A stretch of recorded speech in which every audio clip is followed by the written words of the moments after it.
G'day, frothers. You know those around us who operate at high energy levels? From friends, family, through to the famous. Those who emanate enthusiasm. They inspire you to be better. Their words give you a rush. This rush fires off dopamine right in the middle of your brain's reward centre. My theory is that at times, just before we need to hit our straps, to tap into peak performance in our flow state, we find these people and harness their energy. I call this energy froth. I call these people frothers.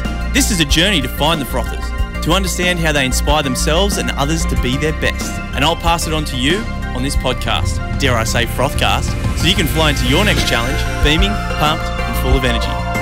This is a coffee shot with a Red Bull chaser. This is Finding the Frothers. Hey guys, Benny here, obviously. This is an interesting episode like all of them, but I just wanted to start off by letting you guys in on what I do with myself when I'm not finding frothers. And it's a little concept called vice optimization. If you don't know what vices are, vices is in alcohol, our phones are vices, overconsumption of food, chocolate could be a vice. Actually, anything can be a vice really, because when we're binging on stuff, it's not healthy. Screw you, Netflix, for saying it's okay to binge. So yeah, basically what I'm doing with vice optimization is flipping the script on these things, trying to find the beneficial outcomes for them so we can, have our beers, but do it in the right way so we don't turn into, hungover messes the next day who have shame and whatnot, and look at like the positives of it and see how we can make it, align to the lifestyle that we really do want. And there's a method to the madness why I'm pointing all this stuff out. And I'll get to that. But you may have heard on some previous talks about an island where I ran a workshop for leaders and entrepreneurs last year. And yeah, I was actually talking about vice optimization on that island. And Ollie J Matthews, our guest today, was there running the fitness element. But it was much more than just the fitness element, because Ollie is a holistic fitness coach. He looks at the whole human. It's not just about the gym. We need to look at kind of mindset, and along with the gym, food, personal relationships, work, everything that comes along with it is more Ollie's jam. And he does this rad thing where he goes and he visits people, his clients, within their own cities, and he'll even live with them for a week. So that's like next level fucks given, diving right in. And he's worked with leading global entrepreneurs, even people like Taylor Swift's manager. Quite interesting. And he's a best-selling author of The One Day Body Upgrade, and he's just a general mad dog and applies his life experience to assist others. Ollie loves nachos, so he fits firmly into the Vice Optimizer camp because nachos are delicious, and even more firmly into the Frother camp. Realise firmly is not a word right there. So here's the thing. After we did the episode, we thought, bugger it, why don't we run a program together? So we're running one for 4 entrepreneurs, which is a 3-month intensive vice optimization / health revitalization plan. Quite wordy, but we're not going to call it that. But it'll be, you get the gist, right? Where Ollie and I will go to towns and cities, eat what they eat, drink what they drink, lift what they lift. I probably won't lift what they lift. Ollie's definitely the guns in this team. And live how they live. So it's going to be rad. And this is obviously a plug, right? Don't get your knickers in a knot if you wear knickers. I don't wear knickers. I wear board shorts, boxer shorts, sorry. So yeah, if you know someone who might be interested in a program like this, let us know. As I said, 4 entrepreneurs in 3 countries. So that'll be 12 entrepreneurs, all leaders, C-level executives in 3 different countries, and that's the US, the UK, and Australia.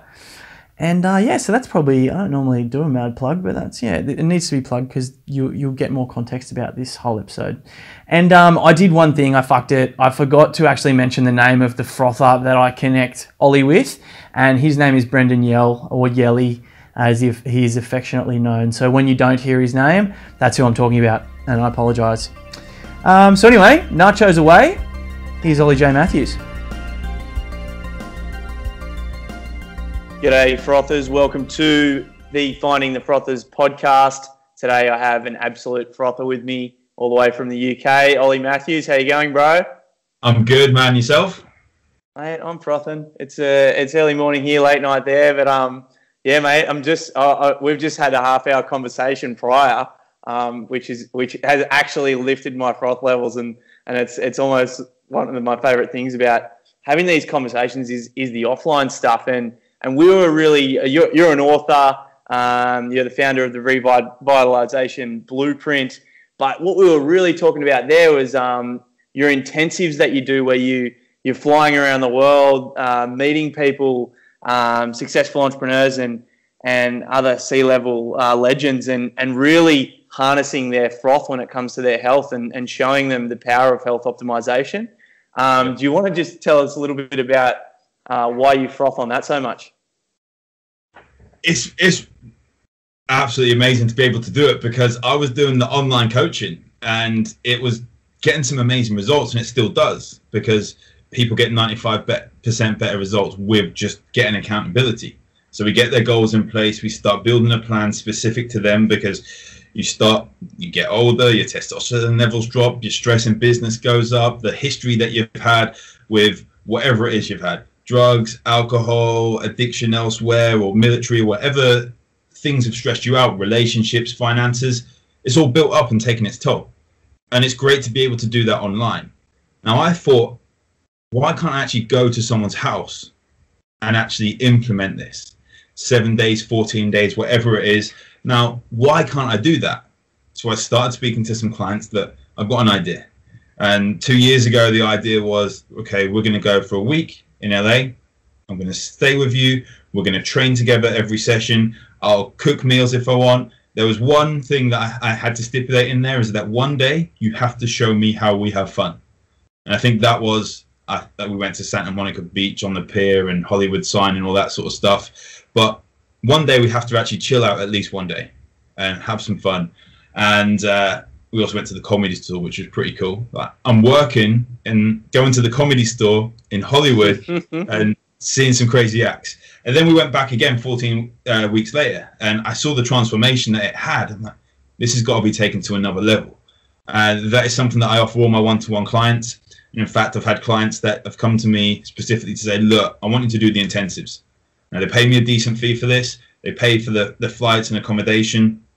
And I'm there from the moment they wake up, not looking over the shoulder or anything like that. It's just to say that let's make sure we can implement everything.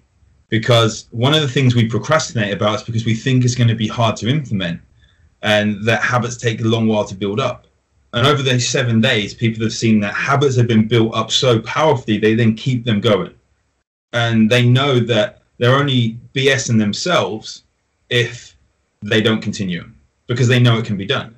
Because I've cooked some meals, they've cooked some meals, but they've been around me, taking time from their working day when I've cooked those meals. They have that time. And then people have actually said that they've got more time because they've got more energy, more focus, and they just get stuff done. Mate, that's awesome. I think, it's weird, the sort of global scenario we're in at the moment. Everyone wants a quick fix, and I think we are moving away from like that. How can we really go human to human?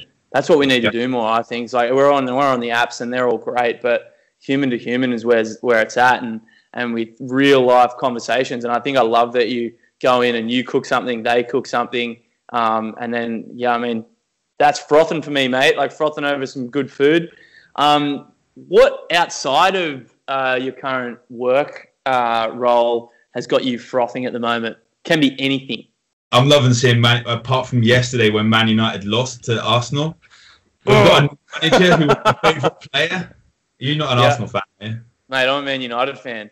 That's all right then. Ollie Solskjaer was my favourite player, and I'm just absolutely buzzing about the fact that we're actually looking like Man United again. That's a big one. We are. Mate, I've got a huge smile on my face now as well. It's so great. Good. We could talk about that forever. That's the ultimate froth. I was actually thinking the other day, because with the work I do, it's like, there's so many sporting clubs in Australia that are completely fucked at the moment, like to the point where the top leagues in Australia are just getting dragged through the dirt, and for the most part, it's abuse of alcohol. And so, I've been hitting them up, and I'd love to work with them. And I was like, I read this article about the guy who helped Man United sleep, and it's really interesting. And I think he worked his way into working with Cristiano Ronaldo, and like I think it was Michael Carrick, a couple of the other big dogs, and just like he was a guy who focused on sleep, and then he offered something that no one else was offering, and then all of a sudden he was working with Man United. And I feel like, mate, there's some like pretty powerful synergies there with the stuff that we're doing. So I think we'll probably be working with Man United next year. I'll just put it out there. Yeah, exactly. That was one of the things. I went back to university. I went to get accepted into a master's degree of applied sports nutrition a few years back. And I went in and they said, why do you want to do this? And I said, because I want to work with Man United, Team Sky and Team GB at the next Olympics. And I looked and then I realized that it's working on someone else's terms. But also it's after they've finished their footballing careers that the impact starts such a massive amount of priceless impact. When I look at you're in your mid-30s, then you go to your 40s and you're so used to that structured lifestyle, just when people leave the military, used to that structured lifestyle, and then suddenly that gets taken away. I know footballers that played for Norwich that we're top of the championship at the moment in Norwich, but they leave and then they start putting on a ton of weight because they're still eating the same and they don't know what to do. There's a lot of depression and then they turn to alcohol, and there's a lot of addictions afterwards because they're not used to life after football. And that's powerful when you say that, and like wanting to help with the sleep stuff. I read an article the other day, and it's horrible to say it, but with Man City, they've got something like 80 rooms at their training ground, 80 fully equipped bedrooms, because players all sleep there in a controlled environment the night before a match. That's absolutely crazy. You can't argue with the results, though. That's the only thing, because like from the surface, you'd say that sucks. Like, why would you want to do that? Take someone out of their comfort zone. They're doing it and they're winning, but I didn't know that. It's fascinating to watch those. I didn't know until the other day when I saw it, and it's kind of pretty. The depths of detail they go into now is absolutely crazy. But yeah, I'm pretty excited about Ollie, and hopefully we can. On Wednesday I was in London and we saw the result of Paris Saint-Germain, and I only managed to watch the last 5 minutes because you'll see it in the answer of some of the other questions. But at the event I was at, and I went nuts in South Kensington. I was watching it on my phone, and Rashford scored the penalty. It's like, yes! Yeah, mate, right. I was the same, and it was early morning, Bondi Beach, just before. So there was people going to work, and it was me like running around going. Albeit I don't know if it was deserved, but hey, that's another story. We'll take it any day, mate. So your routine is pretty gnarly. I've read a lot about the stuff that you do, but is there one thing that you can pinpoint in your day-to-day routine that has you operating at peak performance? It has to be the morning routine, which I get up, I'll have my lemon in water with some Himalayan rock salt, and to be honest, it's not going to make a massive amount of difference, that specific thing. I'm just being honest about my routine. Then I read a page from the Daily Stoic, a page from Robin Sharma's Monk Who Sold His Ferrari. He's got a daily one as well. And I meditate. I use a guided meditation for 25 minutes, which is a money magnet one. And then after that, I journal, do some cardio, to the gym, and it's about 11 o'clock when I start my day, which I say cardio, go to the gym. That's on a road bike where I listen to Audible and listen to podcasts and stuff like that. But that sets me up for 4 or 5 hours of solid work. And one of the things I look for with my clients is that we get movement in. And that's not to say you have to do hours of it. Some of my clients work 10, 15 minutes of exercise, but it boosts them so much. They get more done in the next 3-4 hours than they would have done before. Totally. It's functioning better. The body's functioning better.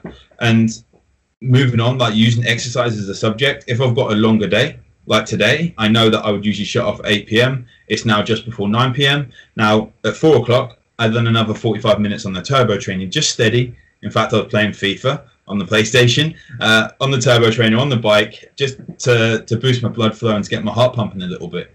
And that keeps me wide awake.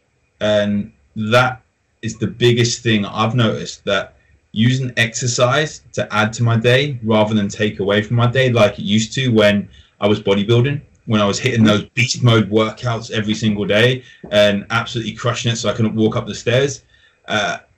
That's the most powerful thing that has actually shifted, which has had the biggest impact.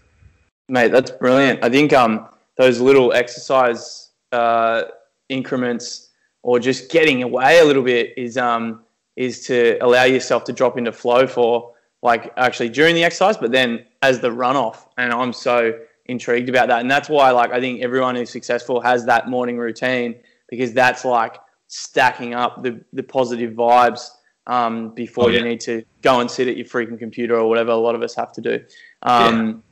But mate, who's someone within your inner circle, or we call anchor frothers, who you can go to for a boost at any time? I've got a mate who he's on the online space and he's very successful, but I don't believe he's in the networks that we are. Now, a guy called Wayne Crow, and he's one of my best mates around here.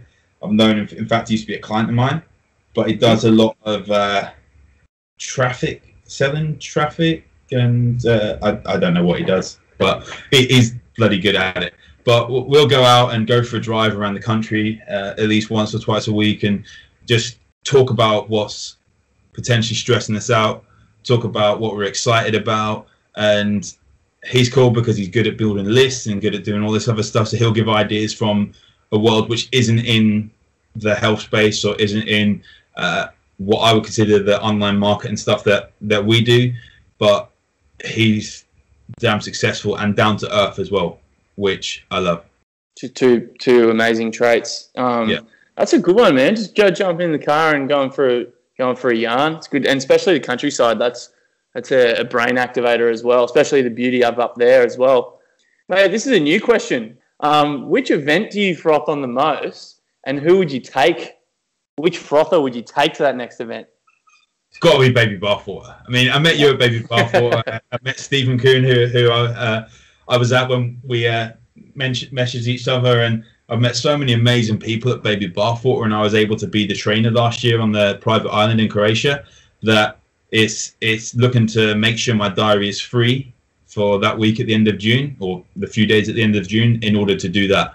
And that's going to be the big thing. And who I would take, it'd actually be my wife this year, because this year she's taken the massive step up into actually building her own business, and she's become my VA, and she's got a few clients ready to go completely full-time. Some of the stuff she's been doing, I'm thinking, it took me years to actually work out how to use Photoshop and Adobe Audition and Premiere Pro, and she's doing it pretty quickly. But getting her there to actually start to see what level that she can actually perform at. Yeah, amazing. That's so good, man. Yeah, my partner, I'd love to bring her as well at some stage, because I think she'd thrive in there as well. Looking forward to meeting her then. Mate, what's a song that gets you absolutely frothing? Like, what's a tune? What's a banger? Sometimes I listen to my own music. I went to music college and used to rap and DJ, so I've got loads of songs. I've got about 80 songs that I made on my phone back in the day. But someone like Logic, Every Day or Overnight. However, when I'm before my sales calls, I will pump up Kanye West Power and just be like, no one man should have all this power.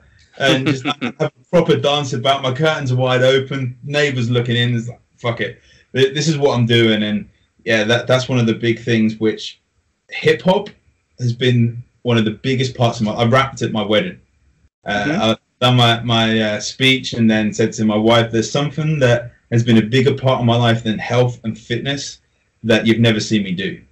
And we got the microphone out. I rapped a song that I made for her. People said it was going to be cheesy, and then they said, this is absolutely amazing, which was really cool afterwards. For her to say it was good as well, because she doesn't say anything unless she means it. But hip-hop has been there since I was 7, 8 years old. It was like soul, Motown, and then moved into hip-hop. But when my dad died, all I did was listen to hip-hop, and loads of different parts of my life. There's been a theme tune for every part of my life.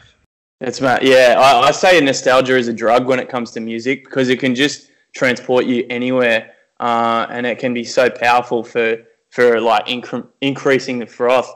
So, mate, who's someone just outside your inner circle at the moment who you'd love to reach out to? That's the crazy one, because there's so many entrepreneurs that I know that are at a level where it's hard to get in contact with them. However, I also know how much I could help them. And there's people that I've been looking at on LinkedIn and messaging, and you think, this is great, this is great. Someone like Frank Kern, I know how much I could make his body level up, which is going to make his mind level up and his business level up. But a big one that I want to work with and coach him is Ryan Serhant from $1 Million List in New York, because some of the stuff and reading his book and knowing that his card bounced when he was 2008, I think his credit card bounced when he was going to buy some yogurt in New York, and now he's one of the most successful brokers in the world. You think that's 11 years, just 11 years since that happened, and the amount that people can grow in a decade is crazy. And seeing that has inspired me.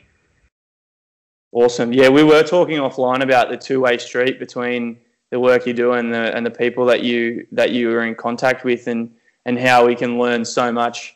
I've got this term called mentors, which is like a friend that's a mentor. I think like Baby Bathwater is a good example of that as well. Like I think there's a lot of mentorship going on over there where you've just got these phenomenal friendships blooming and but this mutual transfer of like, oh, you know, I can help you with this, and then, you know, I have no idea about this, and they're just like, whoa, here's a stack of all the good shit that I know. Yeah, that's the crazy thing about what I do, because of how much impact it has on someone's business, indirectly because of their body now performing at different levels. I look at someone like my client Ron Reich, who's been my client for 4 years now, and he's become one of my good friends and a massive mentor for me as well, because it's that they're still paying me a monthly fee, but the impact it's had on their business is that they've got so much more money coming in. But let me keep paying you. We're cool. We're friends, but I'm also going to help you as much as possible as well. With totally, their knowledge in their area, and they know how to attract people like them. Exactly. Yeah, mate. My brain's been pinging since we started talking before this podcast, and so I'm going to be writing a bucket load of notes based on what you've been telling me. And I hope people listening are doing the same, because it's great. Mate, who's someone who's passed away in your life who still inspires you today? It's going to be my dad. Every single day I wake up, and it's kind of, I'll never get that confirmation that my dad's proud of me. And people can say your dad's proud of you and all this sort of stuff, but I'll never get that confirmation. Now, when I was 15, my dad died. He went into hospital on the Wednesday with a migraine, had a stroke, and we had to turn his life support machine off on the Saturday. And he was the guy I always looked up to. He was my hero, and he didn't live with us. Him and my mum were divorced, and he lived further away and used to provide for his family. He was stressed out because he was working in sales, and then on a holiday park, and he was headhunted. He was very successful and very much in demand. Now, because of that, we only saw him school holidays, weekends. He lived a couple of hours away from us. Now, with him passing away, there was so much that he missed, which is one of the reasons that it's from here what I do now, rather than working with professional athletes, working with business guys, of entrepreneurs, that he was 47. And everything I do now is that I'd love to have another conversation with him. However, if he was still here, I wouldn't now be impacting the lives of millions of people around the world. I wouldn't be trying to stop that one kid not lose their dad, their mum, before their time. And you think, well, yeah, I would change it all to get him back, but I could get beat up on that, or I could just use it as a benefit and a power. And yeah, that's the one guy that still inspires me every single day. Awesome, mate. Yeah, I read about it in your book, more in depth. It's a super powerful story. So yeah, thanks for sharing, mate. I used to be not embarrassed, but I would be scared of sharing that because of the fact that I thought people were then going to think that I was using that to cash in. And no, but it's actually something I need to share, and it's my duty to share, because people need to know what stress does to them. Totally, yeah. Well, if you don't hear the stories, then how are you going to know? If you don't hear the real life effects of it. So yeah, it's such a great place to start, man. I think we're all overstressed. We're all not looking after our health as best we can. And when you get a reality check, is like we were saying, is the time that people do it. And sometimes that's unfortunately too late. So yeah, that's why we need your work in the world, man. Who would be the ultimate person, so like the universal frother, that you would like to meet up with and take me to the first 15 minutes with them? It's going to be completely random for you guys, but there's a picture of Everest here, and it's Bear Grylls. Now, I was actually at an event where Bear Grylls was interviewing Sir Ranulph Fiennes on Wednesday, hence why I would not miss Man United playing Paris Saint-Germain in the second leg, even though we were 2-0 down for practically anything. But I was in London watching him, and I was on the front row 10 metres away, and I'm like, it's Bear Grylls there. And that's the guy which I just get inspired by. And then you've got Ranulph Fiennes there, who's the guy he gets inspired by. He thinks it's absolutely nuts. And in the next month, I'll be going to another 2 events of 2 other guys that have climbed Everest next week and then 2 weeks later. And when I'm 47, I'm going to climb Everest as well, because my birthday is climbing season. In fact, Ranulph Fiennes climbed it on the 21st of May 2009, which was my birthday. And when I'm 47, I'm going to climb it again. Oh, I'm going to climb it then, because that's when my dad died, and when he was 47. And seeing the things that Bear Grylls has done he does some crazy things and he pushes himself, but the things that people don't really look at, the climbing Everest, being one of the youngest people then, going from Nova Scotia to Scotland in a rigid inflatable boat, with like a 30-foot boat, go with 5 other people, I think it was. It's absolutely crazy. But then that mindset of pushing yourself and pushing yourself and pushing yourself, but also being able to give back to the world and being down to earth, that he's still highly introverted like I am. He still will give presentations, but he's not let everything go to his head. And the first 15 minutes is just going to be talking through, I just want to know what Everest was like, what it was like, so I'm ready for when I get there. And I already know that it's not as steep as people say, so it's not going to cure my fear of heights, because it didn't cure Ranulph Fiennes. But I want to know what that feeling was like when he got to the top and he could see however many miles he could see all around. And I think it was more than 15 minutes to actually talk about Everest and talk about what I use my whole analogy, as you'll know from the book. There's a chapter on Everest and how people go up there, acclimatise at base camp, and then they camp 1, camp 2, camp 3, camp 4, and then they go up Death Zone and then to summit. But that's an analogy I use for fitness, that we have to have this foundational level, which is base camp, and it takes 12 days to trek up to base camp. And as long as we don't fall off that foundation, because it only takes 8 days to get back down again, it's quicker to lose it than it is to get it. But if we keep this foundation, we can go up, acclimatise, we can come down, go higher, and actually reach the peak of our goals.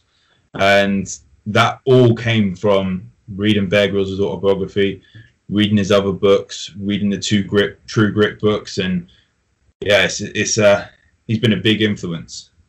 I haven't drunk my own piss though. I'm not.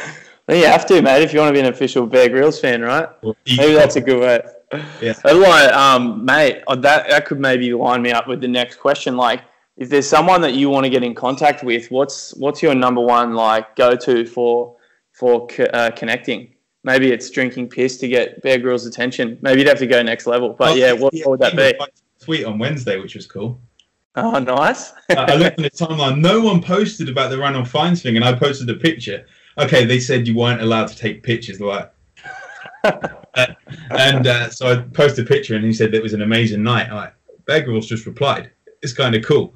But I would say just be yourself. Don't go in and say buy my stuff or anything. Even if you know you can help someone, don't force help onto someone. I know the impact my program has, but not everyone is ready to be helped. Now, if I want to connect with someone, what value can I bring them without pushing it onto them? And I think that's going to be pretty key. If so many people add people in Facebook, I add people in Facebook, but I want to be speaking to them rather than buying my stuff. It's not, here's the first message, just added you as a friend, here's what I do, you're going to really benefit. It kind of doesn't work for me, because it's kind of saying, look, I've got a product you can help that can help you. And it's kind of like me saying, look, your health sucks, which isn't going to be a good thing to get someone on your side straight away. But I've had some people say, oh, great, we've got SEOs that can help your site, and buy it straight away, which just gets me on the defensive.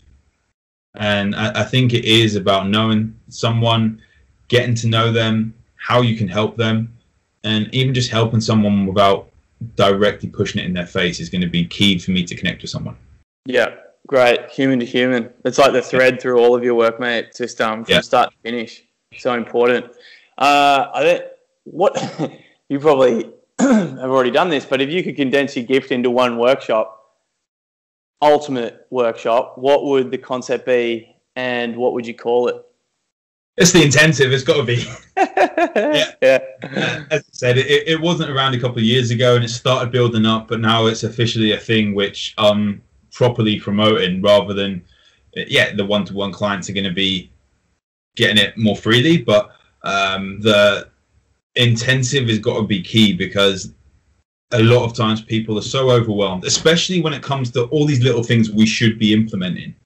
When it comes to having this amount of grams of this spice and that herb and getting all these different approaches, what is the basic they can do? What is the minimum they can do to get the maximum result? To increase their focus, to increase their energy, to lose weight, to please their wife a little bit more, because their testosterone levels have gone literally underground.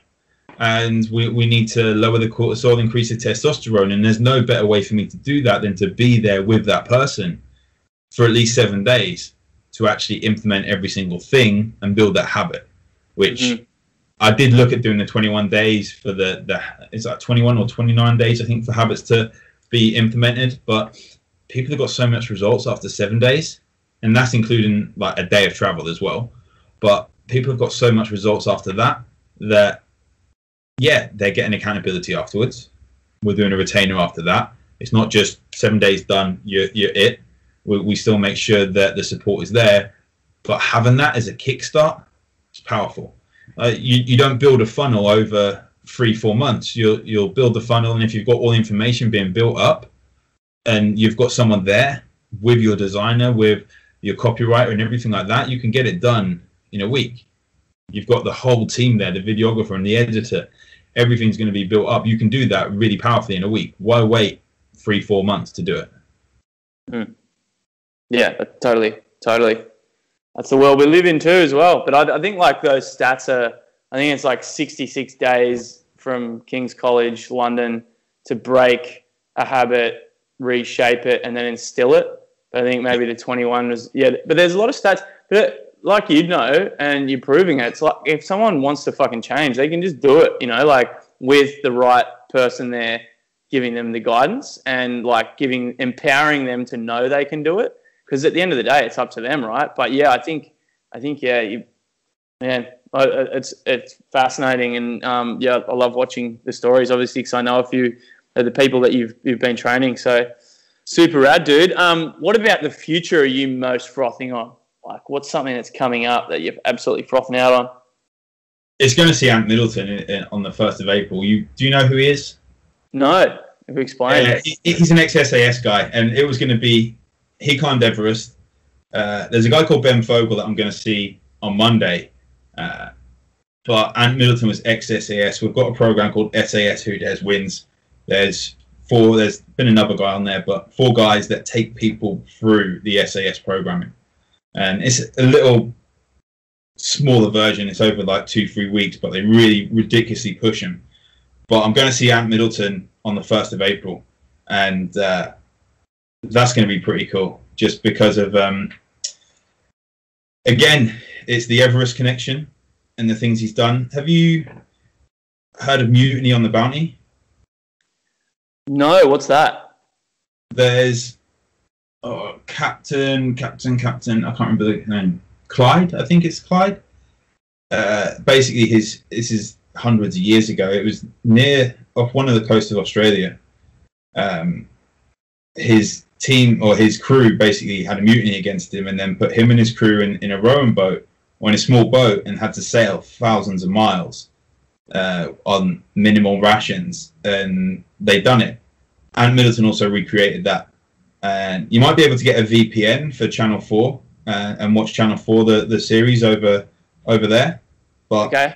Yeah, so Mutiny, and just search Ant Middleton. It's a great guy. His book's pretty good, talking about SAS and how he went in SAS, but it's kind of not your typical loads of endurance story. This is about leadership. This is about mistakes he'd made and prison and loads of different things. And yeah, I'm fucking excited to go and see him. It's gonna be an eye opener. Not quite as much as Ranulph Fiennes and talking about chopping off his own fingers, but it's gonna be pretty cool. Mate, that's pretty awesome. Like, I think you're hungry for learning, and you identify the people that you want to go and see, and so much better to physically see someone in real life and hear them speak, and like build that real connection. Hopefully they see you in the front row, you ask them a good question. That's where it all builds from. Yeah, when I look at network and we talk about the network we've built up, and I look at some of the people in my phone book and I'm thinking, this is crazy. And well, that guy won World's Strongest Man, that guy's a professional boxer, that guy's what someone would say a celebrity, a fitness celebrity, and so on. But I said to the guys, does anyone know Ant Middleton? And one of the guys said, yeah, I'm his friend. Oh, shit, okay. And we look at celebrities just as that, a celebrity, like they're in this other realm of untouchableness and we can't get close to them. But usually within 2 or 3 like clicks as such, or 2 or 3 messages and 2 or 3 links in our network, we're able to actually go and see these people and connect with them. There's a program called Hunted, and I wanted to get a guy on the podcast, a guy called Pete Alexi, who was ex-Scotland Yard. And a month later, I was sitting in his living room recording a podcast with him.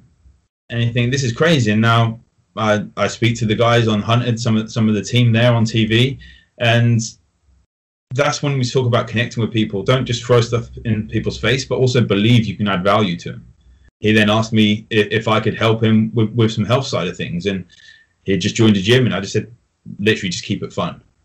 There wasn't a need for me to actually coach him. It was just, let's just keep it fun. And now he's building some good habits up, and we keep in touch. But yeah, it's that's something which I think is pretty important. Realize how valuable you can be, and start loving yourself to add value to others. Awesome, mate. That's so good. What's the best way for people to connect with you? I've got revitalizationblueprint.com, which revitalization with a Z. Is it spelled with a Z in Australia? No. Is it an S? How do you guys... Are you spelling it the American way? Yeah, I'm spelling it the American way because there was more Americans that I was working with at the time. Right, yeah, it makes sense. America is a nicer place to travel to than the UK. Because but there's that. My books, I've got the One Day Body Upgrade, the male one and the female one on Amazon. It went #1 in Oz, which was cool.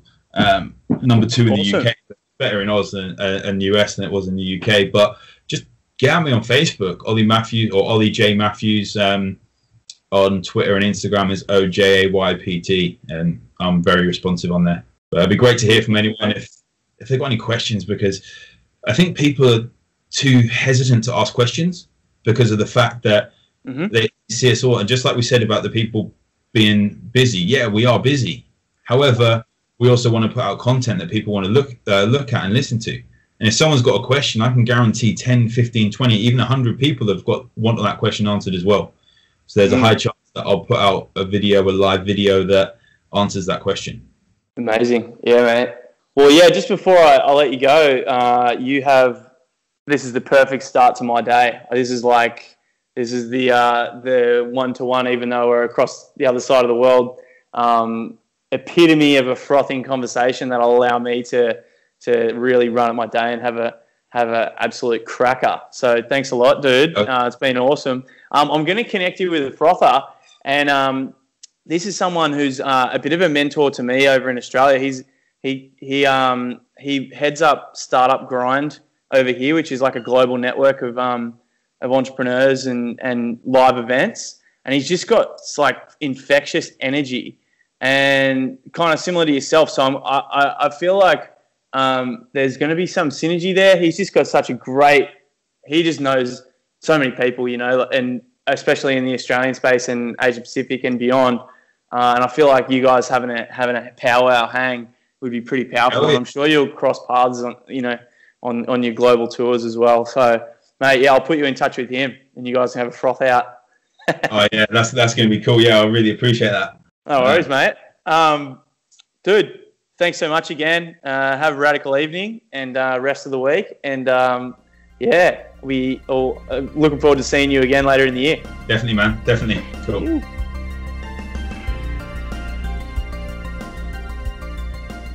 Quick one, guys. To keep this show afloat, feel free to subscribe and share the love. Maybe even leave a cheeky comment review. That'd be awesome. You can find the show notes on my website at bennywallington.com.